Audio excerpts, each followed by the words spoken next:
ba ñu rey ci yow dara lépp la ñu rey ba baax. waxin la.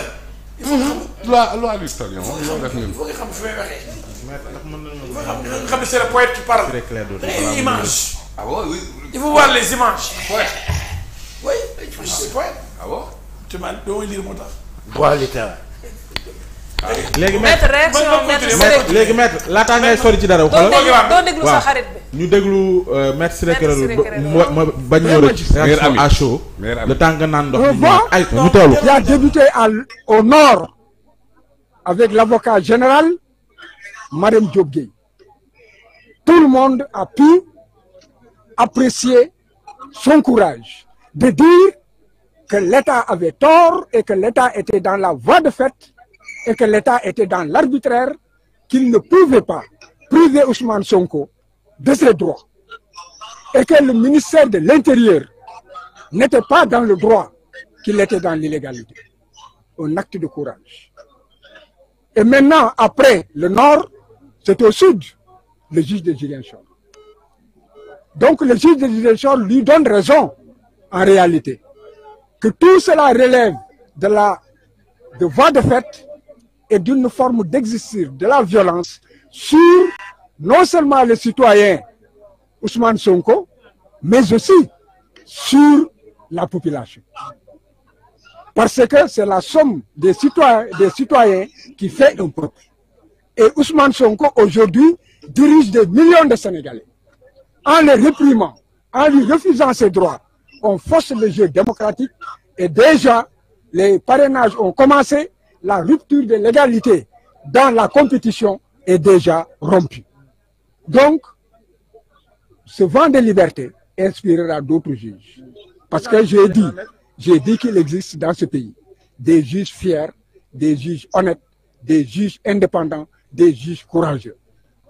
Il n'y a jamais 203. Attendons de voir le troisième. Maître, l'agent judiciaire de l'État a, semble-t-il, évoqué des proximités entre le juge et un proche d'Ousmane Sonko. Que répondez-vous à cela? Si la proximité seulement devait jouer, d'abord c'est faux. Parce que Ousmane Sonko ne connaît pas le juge ne le connaît pas. C'est une vérité.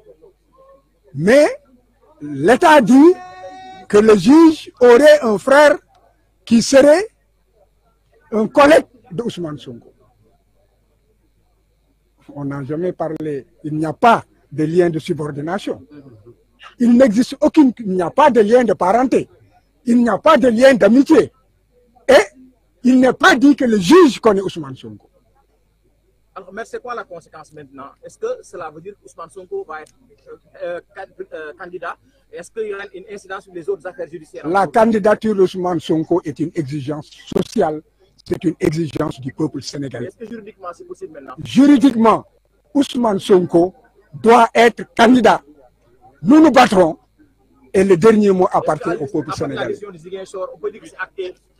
À partir de la décision de Ziguinchor, dès demain, il devrait pouvoir commencer les parrainages.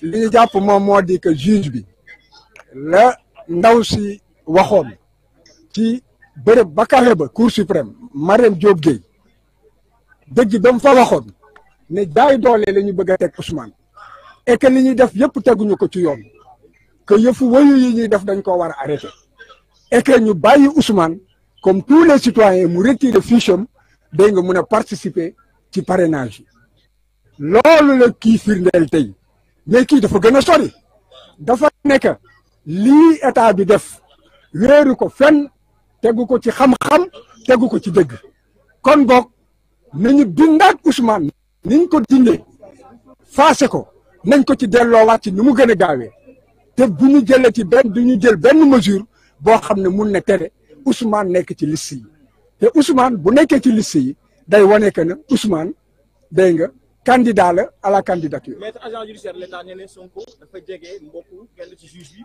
moo tax mu recusé ko. tontu naa la nee naa la ko yoon jege mooy lan waxul ne que Ousmane xam na juge bi waxul ne que Ousmane lekk naag juge bi waxul ne que aussi nan la tuddati Ousmane Sonko ak juge bi am na firnde ne que nan la tuddati jokkoo nañu comme leeru ko fenn dañoo jafur nguur goo xam ne dafa nekk ci jeexantalam tey jii jafur nañu xamatuñu fu ñu jëm wóolootuñu kenn képp koo xam ne que xam nañ ne que kii bu ñu xëy na bu ñu jéemee ger doxul ñu xoqatal doxul bu boobaa duñ la wóolu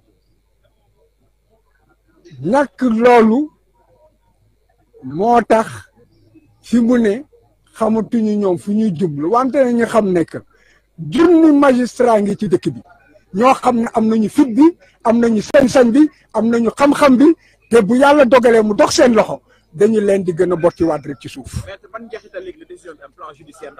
moom moo di que Ousmane Sonko dafa war a commencer ay parrainage am te it war a déposer candidature te loolu nag loolu moom mooy yoon dégg nga lii ñuy def yëpp maanaam ci xeetu noot la wante Sénégal yi yeewu nañu kenn du nangu ñu noot ñu te kenn it du nangu ñi nga xam ne dañoo jeexal ñu doon ay xong faaf dégg nga bëgg fee toog abada dayi man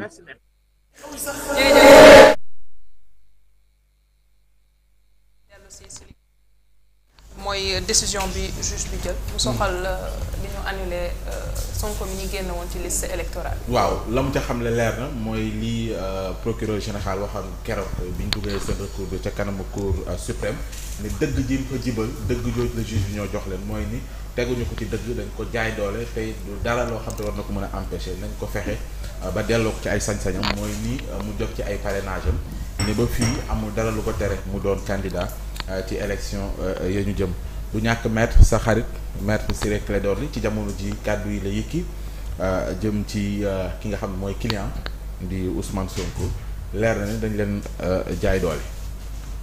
waaw loolu ko dara amu ci olof Ndiaye nee na njëkk fekk taxul mu jéggéew ci li wane aussi ni Sénégal am na justice indépendante au moins man tey dama am fierté ci sama justice que juge yi bi ñuy jàng école Macky Sall fayu leen seen cours bi ñu takk jabar Macky Sall takku leen jabar ba ñu naan Macky Sall moo leen moom te dañoo jàng comme Macky Sall ëpp leen diplôme yàllaa ko def muy président waaye moomu leen te xam nañ ko te dañoo waat nañ bàyyi naan bu leen arrangé wu ñu ne Macky Sall la bu leen arrangé ñuy jubilé ko fecc bu leen arrangé ñu ne ndaw sax procureur ba dee woon na kii du yoon te procureur boobu moo dépend directement ci ministre de la justice taxaw weddi liñ teg Sonko te ñu ne justice bi Macky Sall la ko moom kon ñi nga xam ne xanaa war nañ am gàcce. Marème Diop Gueye dafa am personnalité nag. ñoo bokk classe. waaw dafa am personnalité caractère kon yaa ma gën a xam. ma ne trait de caractère. non comme yow fulla bi nga am parce que maître yow da nga am fullawu li nga gëm. ñu fekk la si ñu bañ la si fekk te loolu. moo di nit quand on parle des juges jàpp naa ne magistrature ñi ci ëpp ñi ci gën a baax ñoo ëpp mais y a des décisions qui ont été prises de 2012 à maintenant yoo xam ne dafa déshonorer le corps. Assane am na décision yoo xam ni léeg-léeg Pep Guardiola jël ko. oui da ko def na erreur. oui. ñoom classement bi. oui oui. domaine boo dem. bi ko Arsenal di door barki dem. waaw moo tax ma ne domaine boo dem. oui day am ay erreur ak ay failles. c'est parce que l'œuvre humaine n'est pas parfaite.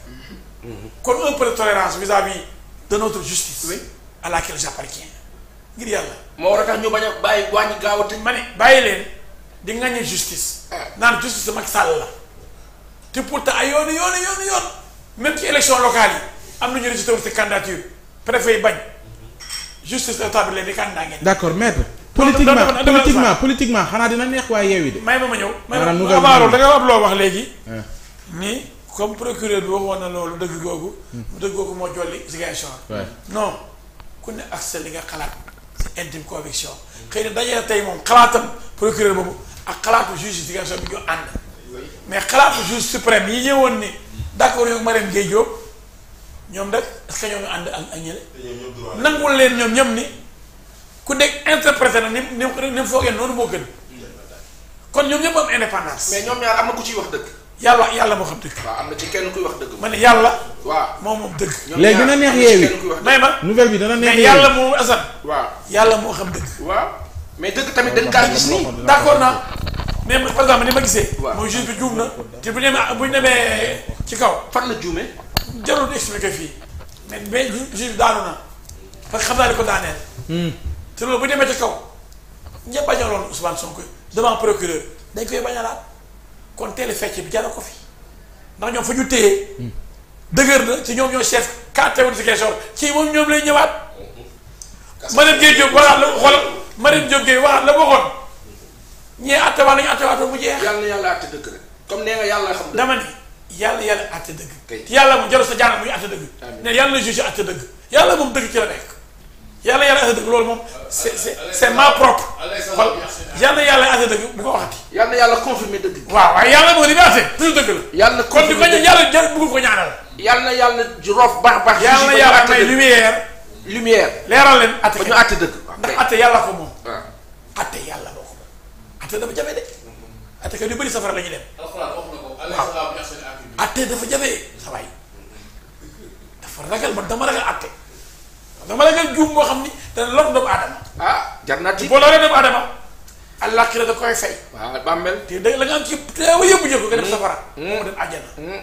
kon juge wane xool li ñuy àtte. attention Assane man booy plaider chaque jour dama naan juge xool leen li ngeen àtte. yàlla nekk fépp yàgg naa plaider gis ay décisions yu xaw a compliqué. mais rappeler juge yi pour ñu xalaat seen bàmmeel. xalaat leen ay yare yoon. c'est important. xalaat leen ëllëg le jour du jugement. lu jar a xalaat. man de fu ma toll ma xalaat sama bàmmeel. moo tax du ma ànd ak yow. bu ma d'accord ci li nga nekk. wax dëgg bi et li nga wax man la d'accord ma ci. ndax jaraloo ma sama bàmmeel ñàkk fay de weesuwul ragal Macky Sall wala Abdoulaye Wade ba dem safara. donc dëgg rek la yàlla bëgg boo wàccee dëgg rek yàlla mere na la. c'est ça El Hadj Diouf moo tax je suis incompris damaa ne Macky Sall 12 ans mosuma nekk ministre parce que bëgguma ku ma commandé. bëgguma ku ma def loolu mu gëmul te ministre day def loolu lu gëmul ministre bu mën a doon da ngay def lu gëmul ndax yaa ngi bëgg lu neex président te boo bëggee neex président da ngay wàcce dëgg da ngay subjectif da ngay partisan da ngay far ba bàyyi dëgg moo tax léegi ba 12 ans pour naa nekk premier ministre wala ministre ma nekk jàppale Macky Sall mais ba sama indépendance suma indépendance du ma ko jaay jamais. mais am na loo wax sànq ci yeewi loolu laa la wax ma ne lu koy neex lay lu leen neex lay doon. waaw xam nga bu leen neexee dañoo def ndax xeex bu jeexagul premier round boxe Frazier Diouf Mohamed Ali ñu nga Kinshasa. te Maître dafa branché nag de. ñu war a daje devant mobilité de secours. 1974. waaw maa ngi ko si. mais Maître j'espère que ce programme bi ak culture bi am na ci. lu bëri. ndax dama ñëw ci jàmm bugum ak Omar Thiam ñu liggéey ci. mais culture urbaine nag. les cultures ak yëpp la liggéey daal ci. ok parce que dama gis homme de culture yi. dañu buy dee dañu fekk ñu daanu. kenn du la tuddee ñu xeewi. duy amati dépense.